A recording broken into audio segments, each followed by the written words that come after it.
بسم اللہ الرحمن الرحیم۔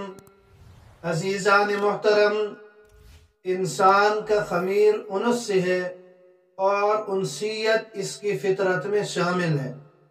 انسان کو اپنی اجتماعی زندگی کے علاوہ نجی زندگی میں بھی ایک ایسے مونس کی تلاش ہوتی ہے جس کے سامنے وہ اپنی داستان زندگی بیان کر سکے، اور کرۂ ارض پر کسی بھی انسان کے لیے نیک بیوی سے بڑھ کر کوئی مونس نہیں ہے۔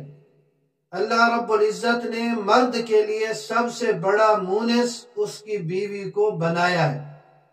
چنانچہ قرآن کریم سورہ روم آیت نمبر 21 میں اللہ رب العزت ارشاد فرماتی ہیں وَمِنْ آيَاتِهِ أَنْ خَلَقَ لَكُم مِّنْ أَنفُسِكُمْ أَزْوَاجًا لِتَسْكُنُوا إِلَيْهَا، یعنی اس کی ایک نشانی یہ بھی ہے کہ اس نے تمہارے لیے تم ہی میں سے بیویاں پیدا کی تاکہ تم ان کے پاس جا کر سکون حاصل کرو۔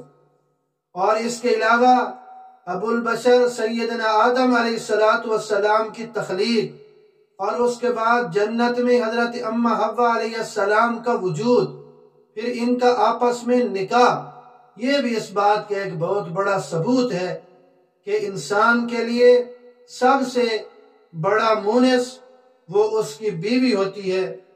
ہم غور کریں کہ جنت میں حضرت آدم علیہ نبینا علیہ السلام کے لیے کس لطف اور مسرت کی کمی تھی کہ ہر سو نعمتوں کی بارش تھی، ہر طرف انوارات کی تابش تھی۔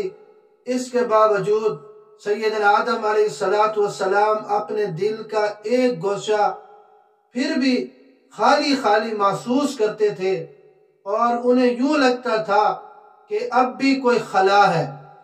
پھر اتمام نعمت کے لیے، نعمت مکمل کرنے کے لیے اللہ رب العزت کی طرف سے یہ نہیں ہوتا کہ جنت کی مادی لذت میں اور روحانی سرور میں کچھ اضافہ کر دیا جائے، بلکہ تخلیق ہوتی ہے آدم علیہ السلام سے ہی ایک مخلوق کی، جس کو قرآن کریم کی سورہ نساء آیت نمبر 1 یوں بیان کرتی ہے کہ وَخَلَقَ مِنْهَا زَوْجَهَا، اور اسی سے اس کی بیوی پیدا کی۔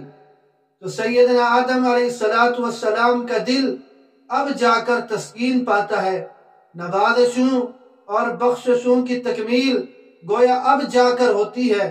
سیدنا آدم علیہ السلام کے حق میں جنت، حقیقی معنی میں جنت، اب جا کر ثابت ہوتی ہے جب مرد کے لیے عورت اور شوہر کے لیے اس کی بیوی وجود میں آئی۔